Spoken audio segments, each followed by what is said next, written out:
मीरा भाईंदरमध्ये मराठी महापौर मागणीचं निदर्शन हिंसक पद्धतीने करण्यात आलंय। पोलीस आणि निदर्शकांमध्ये संघर्ष झाल्याचं या ठिकाणी पाहायला मिळतोय। आज मोठा मोर्चा या ठिकाणी निघणार होता। मीरा भाईंदर शहरामध्ये मराठी महापौराच्या उमेदवारीसाठी मागणी करणाऱ्या निदर्शकांना हिंसक वळण लागल्याची घटना समोर आली आहे। स्थानिक लोकांनी महापौर पदावर स्थानिक मराठी महिलांची नियुक्ती होण्याची मागणी करत रस्ता आणि सार्वजनिक ठिकाणी निदर्शनं सुरू केली होती। दरम्यान भाजपच्या डिंपल मेहता यांच्या उमेदवारी विरोधात सुरू असलेल्या निदर्शनांमध्ये पोलीस आणि निदर्शकांमध्ये थोडा तणाव निर्माण झाल्याचं पाहायला मिळत आहे। काही निदर्शकांना ताब्यात देखील घेण्यात आलं।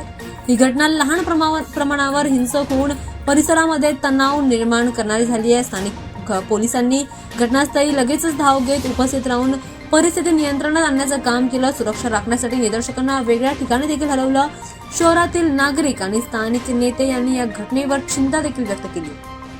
शांततेत संवादातूनच निकाल काढण्याचं आवाहन देखील केलंय। ही घटना मीरा भाईंदरमध्ये राजकीय अस्मिता आणि स्थानिक नेतृत्वावरील चर्चेला पुन्हा एकदा उभार देते। पोलिसांनी याबद्दलचा तपास देखील सुरू केला आहे। दरम्यान आता मीरा भाईंदरमध्ये काही काळासाठी त्यावेळेला हिंसक पद्धतीचं वातावरण निर्माण झालं होतं, मात्र त्यानंतर सुद्धा भाजपाने त्यांचा निर्णय हा कायम ठेवल्याचं पाहायला मिळतं।